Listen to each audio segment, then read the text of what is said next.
Well, like I just mentioned in our prayer together, this is our last sermon in the Solomon series. We're going to wrap it up today.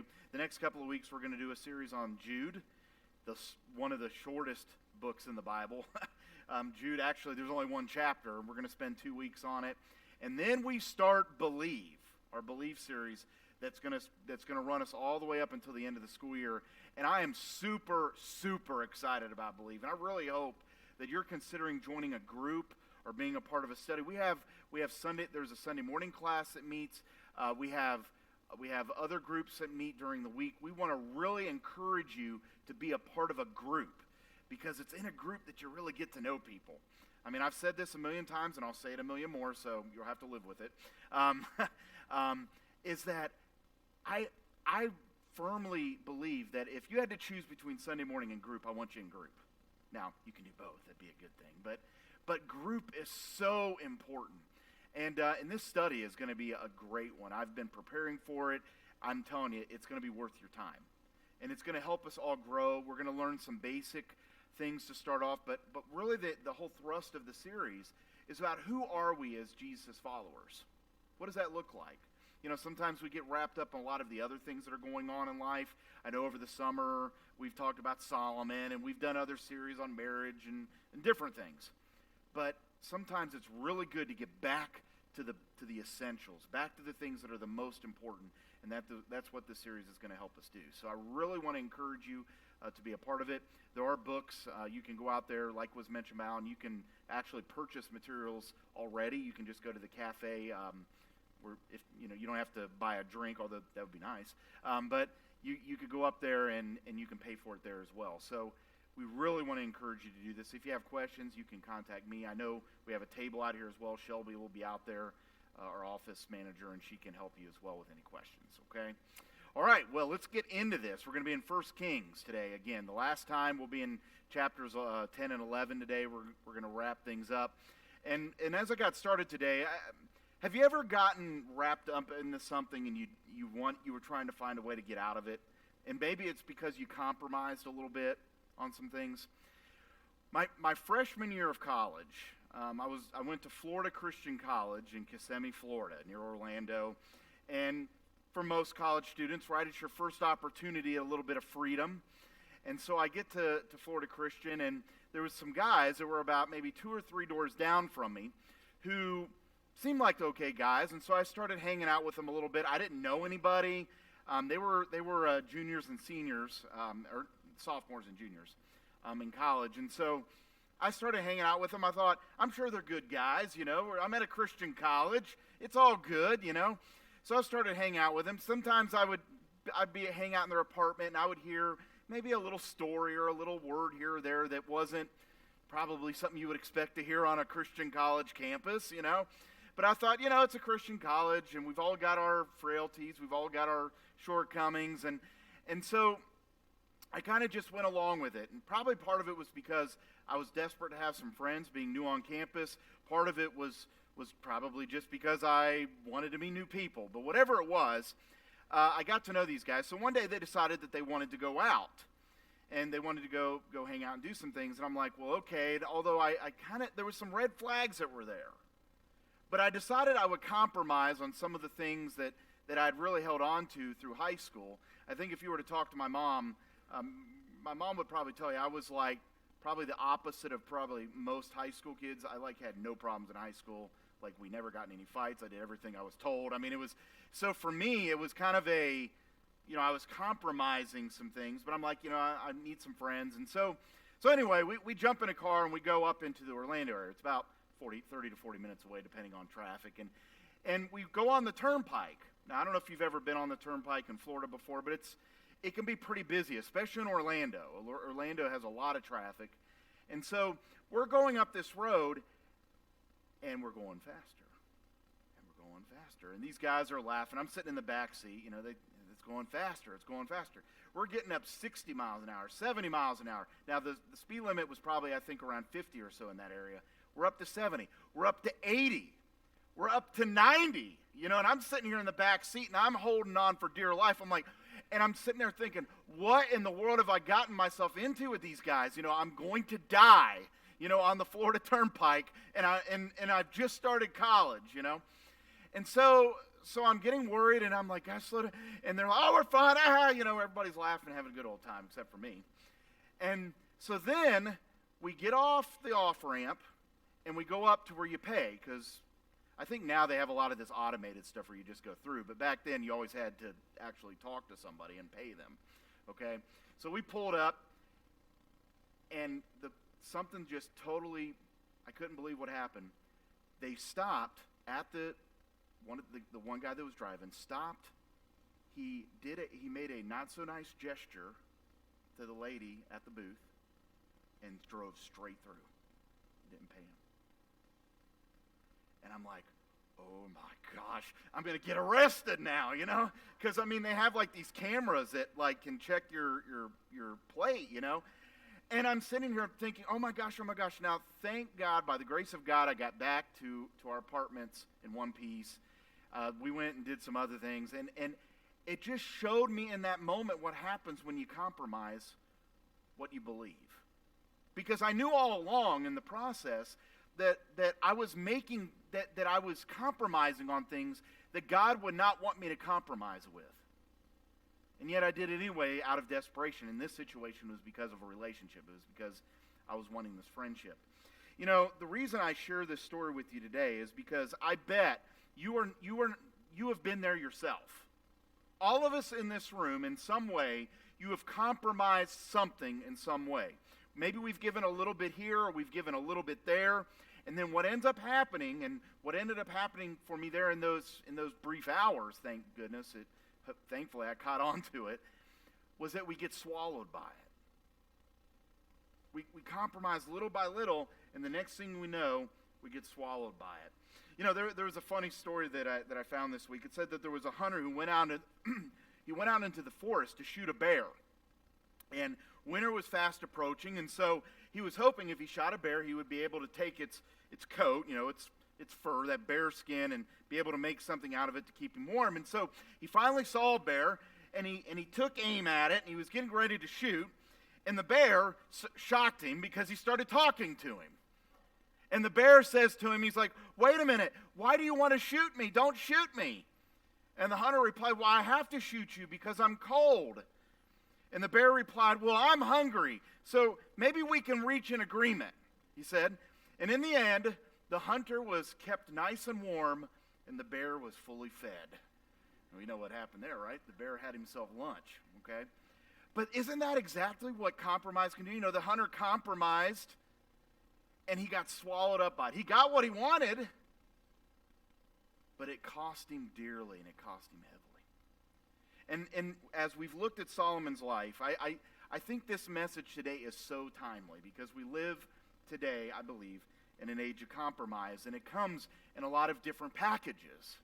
There's a lot of different packages that it comes in. We hear different words. We hear terms like tolerance and diversity. Diversity is a wonderful idea that we should love one another and respect one another and be there with one another. But what's happened in so many cases is that diversity has been turned into acceptance of anything, even if it's contrary to God's will. Tolerance is the same way. That the original idea, the true definition of tolerance is that we try to love and understand one another. We don't necessarily agree, but now what we're seeing is continued compromise that's happening with God's word. We compromise it. We change it so that it says what we really want it to say. And let me tell you this. If we continue this approach, I'm not just talking culturally, I'm even talking about us individually. If we continue to make these compromises to God's word, it will bite us in the end. There will be consequences. And you may say, well, how do you know that, Danny? Because the Bible is full of story after story after story of people who compromised, sometimes in big ways, sometimes in little ways, and it ended up biting them in the end. Solomon is one of them. Solomon's one of them. Like I said, we're going to be in 1 Kings 10 to 11, and we're going to finish our series today. And if you remember, I want to just quickly, just super fast here, review kind of what's happened in our series so far. If we remember all the way back to when he became king, when we started this series, his brother Adonijah tried to take the throne from him, but he forgave his brother. even after he became king, although eventually Adonijah tried to pull one on him again. Remember that? He tried to pull one on him again, so eventually, well, let's just say he was taken out of the picture, okay? Because he was trying to work actively against Solomon. So Solomon had a lot of problems even before he became king. David, when he died, he charged Solomon, and he said, hey, you need to follow God. You need to put God first. And for many years, Solomon did do that. He did love God. He did put God first. He asked for wisdom, and God gave it to him. And he led a very prosperous nation, a very wealthy nation. And because of this prosperity and this wealth, he was able to build this amazing temple that we talked about last week. And so as Israel becomes prosperous and Solomon's power just grew, we also saw that Solomon seemingly was devoted to God. But throughout the text, and I brought this up several times throughout our sermon series here, is that you could see little cracks. There were little cracks that were there, little compromises he was making along the way. And in the passage before, if you look in 1 Kings chapter 10, we're not going to read that, but in 1 Kings 10, we could see that his popularity, his renown was growing. People from all over the world were coming to hear his wisdom. But you know, in the midst of this, Solomon was getting full of himself. He was getting full of himself. He was looking, wow, look at me. Look at what I've done. And if you go into 1 Kings chapter 10, verse 14, that's where we're going to start today, okay? So in 1 Kings chapter 10, verse 14, it says this. This tells us how wealthy Solomon was.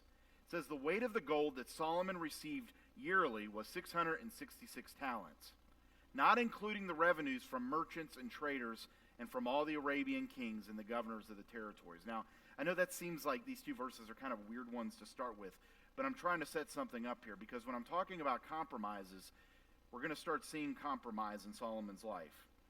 You know, this 666 talents, you probably have no clue what a talent is, how big it is, how much it's worth. So I did some checking, okay?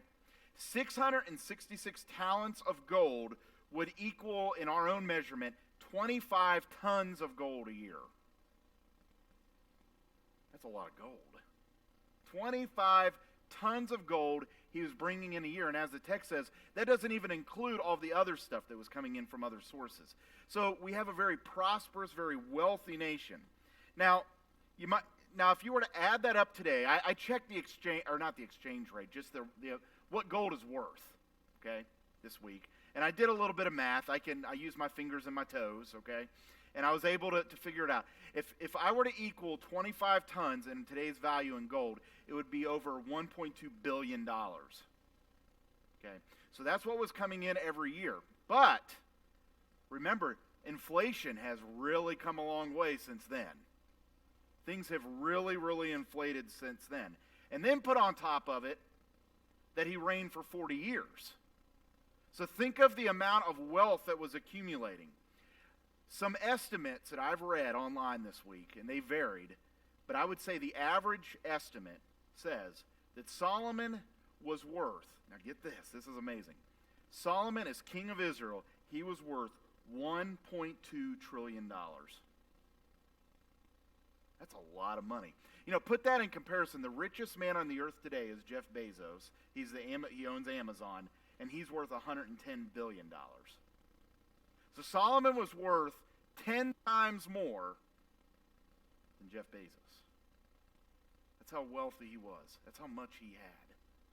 That's a lot of wealth, isn't it? And then you go into verse 16. It says, King Solomon made 200 large shields of hammered gold.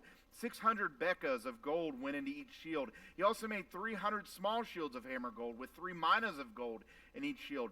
The king put them in the palace of the forest of Lebanon. And then the king made a great throne inlaid with ivory and overlaid with fine gold. The throne had 6 steps, and its back had a rounded top. You know what? That right there, I don't want to overlook this. You could see a little bit of Solomon's pride coming out. The idea of 6 steps was the idea of completion. So in essence, what he's saying is here's the completed man on this throne. It says something, doesn't it? Okay? On both sides of the seat were armrests with a lion standing beside each of them. 12 lions stood on the 6 steps, one at either of each step. Nothing like it had ever been made for any other kingdom. And all King Solomon's goblets were gold, and all the household articles in the palace of the forest of Lebanon were pure gold. Nothing was made of silver. Silver. I mean, who drinks from a silver cup? Come on, you know. Nothing was made of silver because silver was considered of little value in Solomon's days. I mean, this guy was so rich that he drank out of gold cups every time, okay? His family, everybody in the court, all drank from gold. I mean, the extravagance here is really quite extraordinary. I mean, he made shields out of gold. His throne was pure gold with ivory that was inlaid in it. He drank from gold goblets. And the dangers that are presented here, I think, are very interesting, because if you look in Revelation chapter 17, verse 4, we have the image of the adulterous woman. If you remember a few years back, we were going through the book of Revelation, and we have a very similar description of what's going on here, and what is to us, I think, an illustration of the dangers of wealth. Because as we see here, it says, the woman was dressed in purple and scarlet and was glittering with gold, precious stones, and pearls, and she held a golden cup in her hand. But then it goes on here to say, filled with abominable things and the filth of her adulteries. In other words, she was pulling people away from God. She was evil. And you know what?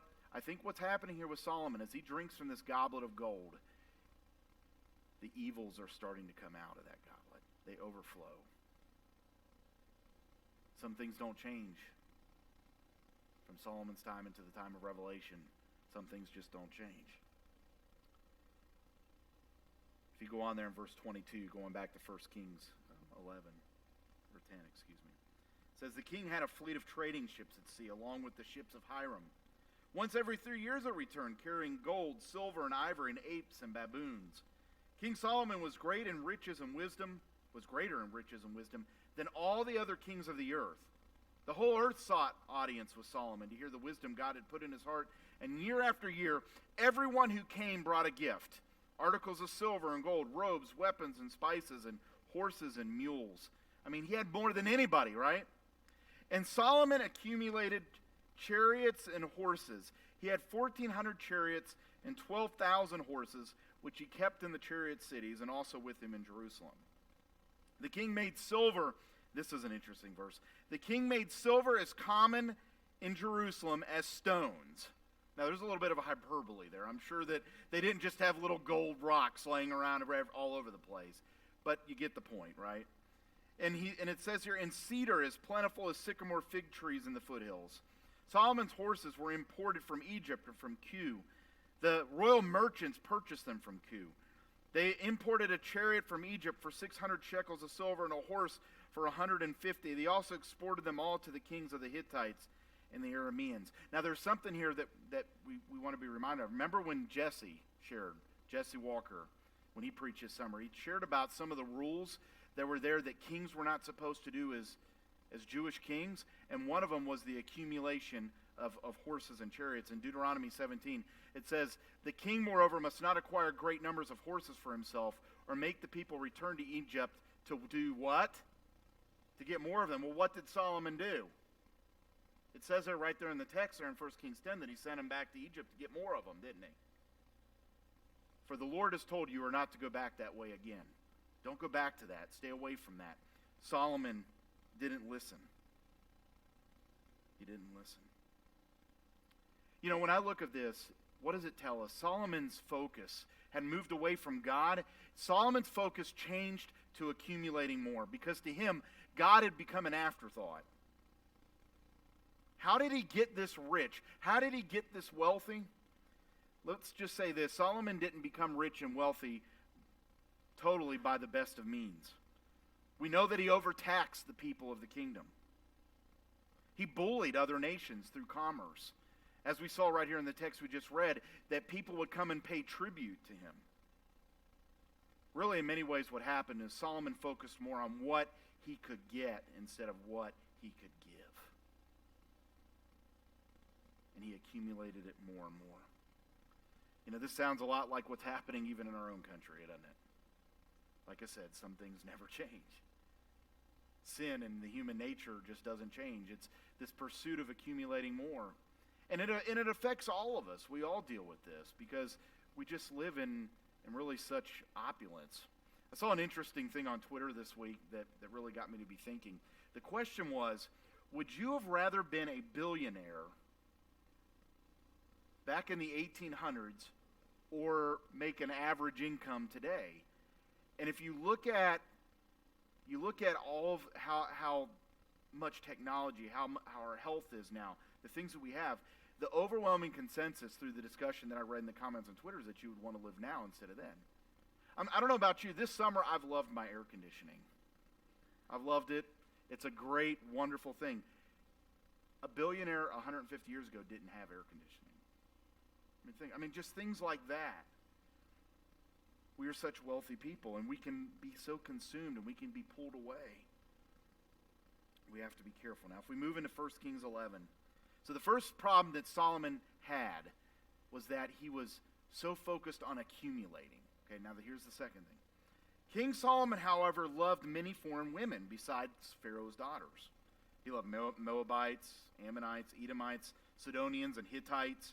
They were from nations about which the Lord had told the Israelites, you must not intermarry with them because they will surely turn your hearts after their gods. But nevertheless, Solomon held fast to them in love. He had 700 wives of royal birth and 300 concubines, and his wives led him astray. God warned them over and again not to intermarry with other people. I've heard people say, well, that's racist. No, God didn't want them to intermarry because they had other gods. That was the danger. It wasn't because of their nationality or their racial line, but because of their connection to false gods. God told them, stay away. Because God knew that it was inevitable, that those relationships would pull them away from him. God's jealous. God wants you. God pursues you. And he was jealous for his nation that he had established. And he warned them. But Solomon, like probably many others in his kingdom at that time, they just didn't listen. And so the cracks started to get bigger and started to get wider. There is something that's interesting in here that jumped out at me. When you look there in verse 1, it says, King Solomon, however, he loved many foreign women. If you go down to the very end of verse 2, it says Solomon held fast to these wives of love. Now, I don't know how you love 700 wives in a good way, in an adequate way, but the text here implies that he does love them. And what really jumped out to me with that was that sometimes something that is good, loving your spouse is a good thing. Loving a friend is a good thing. But the problem is sometimes even a good thing can take us away from God. If your spouse becomes more important to you to God, then there's a problem. If a friend, if your work, even your education, if those things come before God, something that is so good can become so bad. And that's exactly what happened to Solomon. Something that was so good, not in the sense that he should have been married 700 times. God wasn't for that, okay? But that he did care for those in his kingdom. He did care for his wives. Something that's good, he still went down a wrong path. Bad formula. And in verse 4 it says, as Solomon grew old, his wives turned his heart after other gods, and his heart was not fully devoted to the Lord his God, as the heart of David his father had been. He followed the Ashtoreth, the goddess of the Sidonians, and Moloch, the detestable god of the Ammonites. When I read this, there's this sense that Solomon was worn down. It was like he married them, but then over time, he just started to, remember the word we started with? He started to what? He started to compromise. So little by little, he compromised, and he was worn down. And so then he finally just kind of let some things happen. A couple of the gods are mentioned here. The Ashtoreth god, it was a fertility goddess that required sexual acts to take place in temples. Those things were built around the edges of Jerusalem. Moloch, and we'll read about another god named Chemosh, which they're really the same god, just different people groups called them different names. Chemosh and Molech required child sacrifice.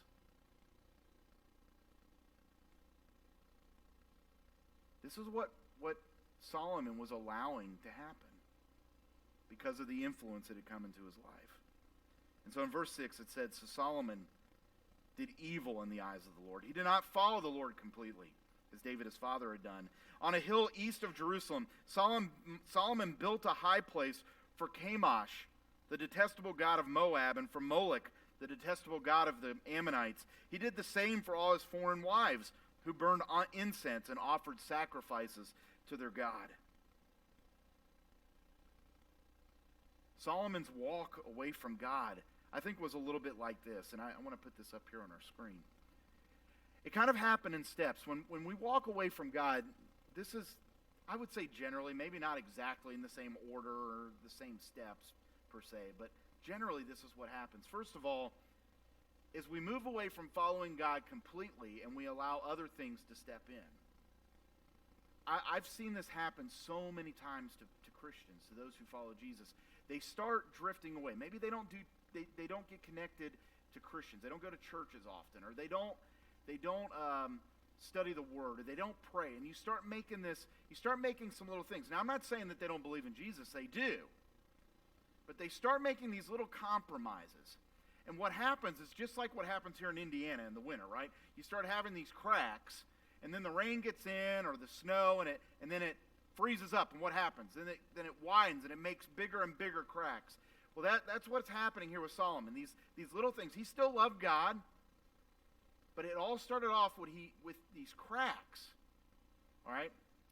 And then the second thing that sometimes happens is we forget, or at least in Solomon's case, he did not learn from his father. He didn't look at his father's example. And so for us, maybe we've forgotten those who have come before us in the faith. We haven't learned lessons. You know, the church has made a lot of dumb mistakes through its history. Hopefully we've learned from those, but sometimes we don't. And what ends up happening is when we don't learn from them, then we drift further away from what it is that we should be as a church, and even in our own individual relationships. We don't learn from others anymore. And then what we do is we start saying things like, there's other religions. They've got some, it's okay. We start compromising, right? It starts slowly with maybe a little thing here and a little thing there, and then it goes down to forgetting the lessons and not listening to those who's come before us, and then it gets to a place where we think, oh, okay, well,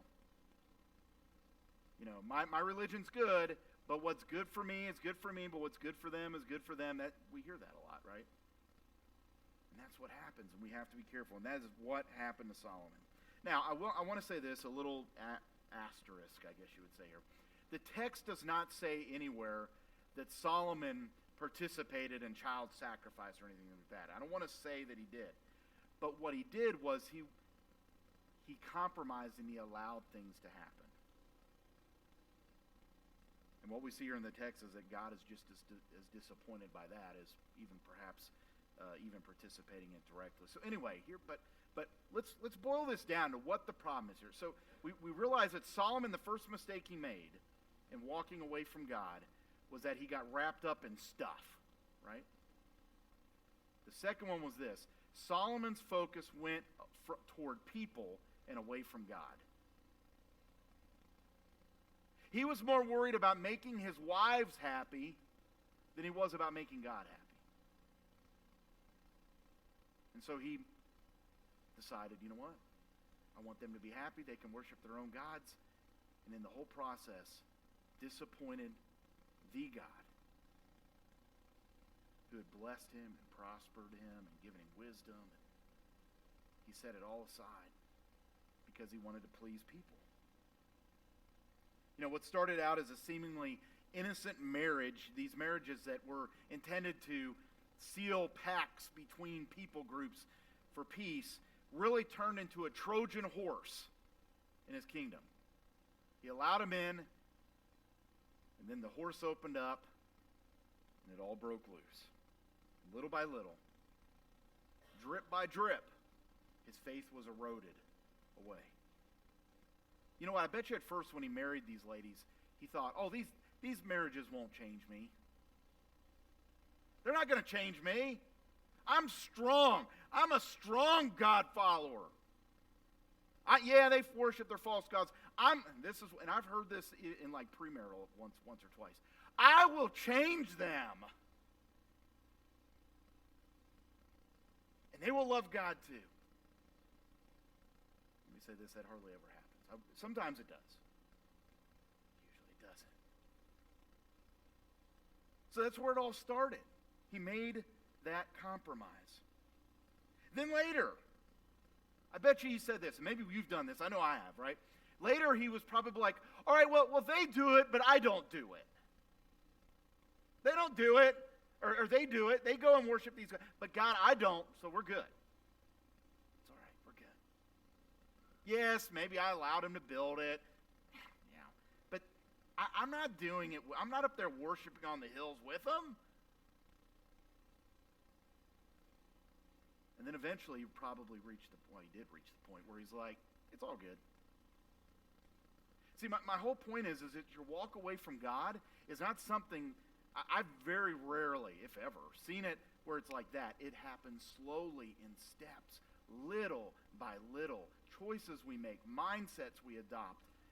That's how it happens. And we better be aware. We better be on guard. We better be on guard. Because here's my point. Here's the point I think the text is saying to us today. Disastrous results begin with small compromises. Small compromises. Now, I want to be careful here because you might hear this word compromise. You might think, well, what, am I never supposed to compromise? There are things we have to compromise on sometimes in life in order to find agreements with, but we never compromise on God's word. What God says is what's true and what's real. We don't compromise on God's word. It's the same today, yesterday, and forever. We don't compromise on his word. So, the message sermon title today was How to Get a Good Man Down. Well, we just saw it. Solomon was a good man. Loved God. But he was tore down. And why? Because of money and relationships. And I don't know about you, maybe your own experience, you've seen this. Those are two of probably the biggest things that can pull a person away from God. There's some others, but those are probably two of the primary ones. Money and relationships. I don't think it's an accident that when we look at Western society, so we look in Europe, we look here in the United States, as wealth has risen,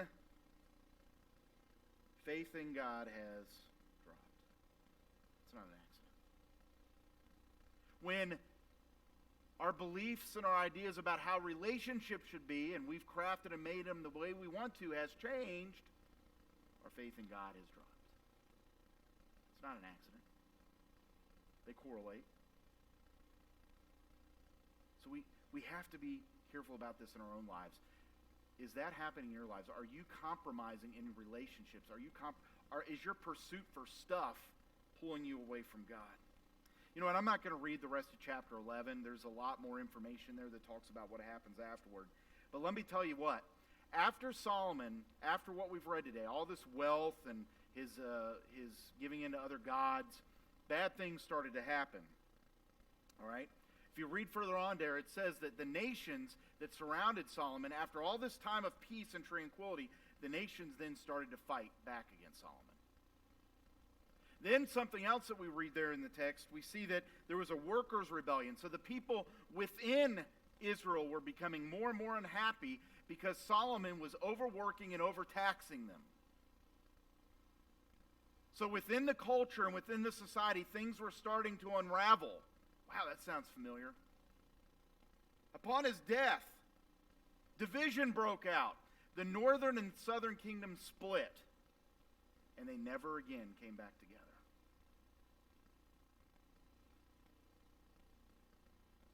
Because he had forgotten God, and he had focused on stuff and on people before God.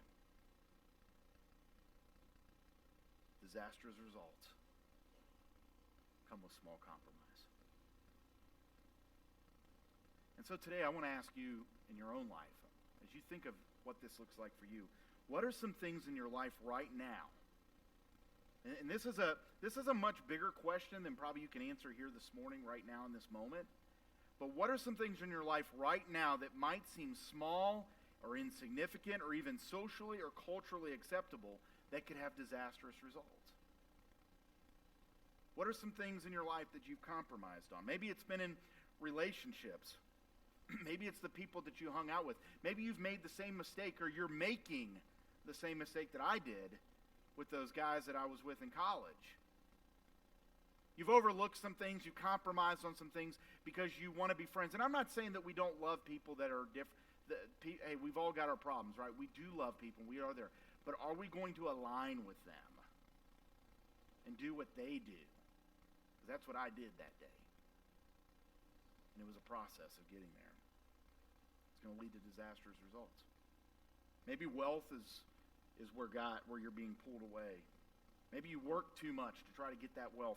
Maybe you're so competitive to make more and more money that you have forgotten about God. You've not made the time that you should for Him. Maybe you haven't made time for your family that our God has blessed you with.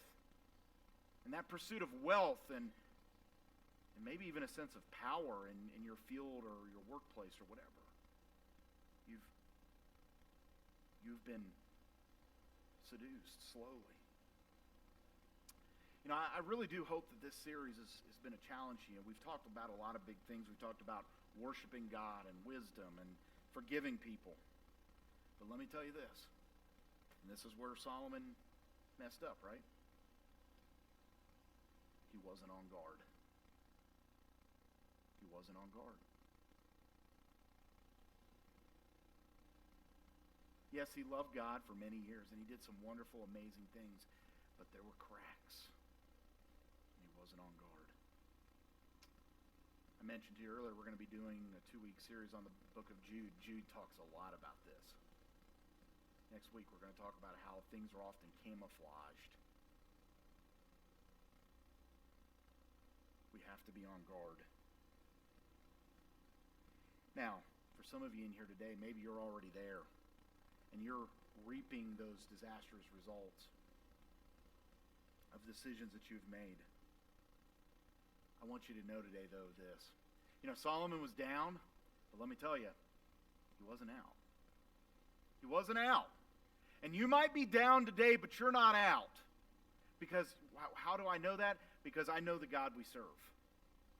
Our God is not our God who's going to just push you down and say, you horrible, despicable. He wants to lift you up from the ashes. He wants to restore your life.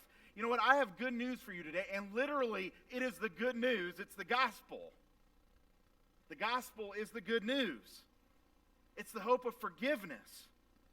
You know what? God knew that there were going to be billions of Solomons. I'm one of them, and you're one of them. He knew that there were going to be billions of Solomons. He knew that we were going to be led astray and that we were going to make dumb choices and compromise on things. He knew that, and he sent his son for you. His son Jesus for you. You know, we don't know how Solomon ended up. It's one of those stories. It's kind of like Jonah. I don't know if you've ever read the book of Jonah. Jonah, it doesn't really tell us how Jonah ended up. We don't know for sure how Solomon ended up. Did he get back right with God? Did he not? We don't know for sure. But if you look in Ecclesiastes chapter 12, the very last chapter of the book, the very last 2 verses of the book, Solomon wrote the book of Ecclesiastes. And most people believe that he wrote the book of Ecclesiastes very late in his life. So maybe there's a little bit of hope here in what's written, because it says here, now all has been heard, and here's the conclusion of the matter. He's wrapping up the book. Fear God and keep his commandments, for this is the duty of all mankind. For God will bring every deed into judgment, including every hidden thing, whether it is good or evil. Maybe he did come back. Maybe he did realize that he had to turn himself back over to God. Maybe even in the midst of the downfall that was in his life, when he was down, he knew he had to get back to God. You know, there's a story that has always kind of been an interesting one to me. In Luke chapter 1, we read John the Baptist's father, Zechariah. He had been told by an angel that his wife was going to have a baby. But they were old, and he's like, that ain't going to happen. What kind of joke is this? So what happened? He can't speak. So he goes on for 8 or 9 or so months. He can't say a word. People are like, what in the world's going on here? But he had to write things out. But after John was born, in Luke 1:68, when he got his voice back, as soon as he got it back, here's what he said. He said, "Praise be to the Lord, the God of Israel, because he has come to his people and what?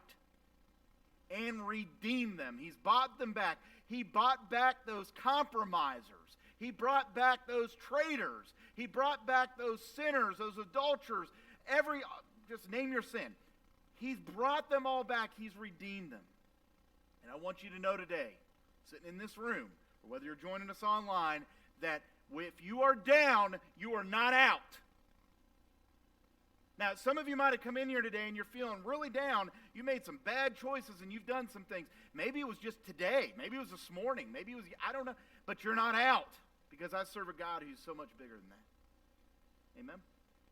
We serve a God that is so big that he can overcome your downs and bring you up, because you have Jesus Christ on your side. Jesus gave himself for you to bring you out of the downs. I want to close with this story.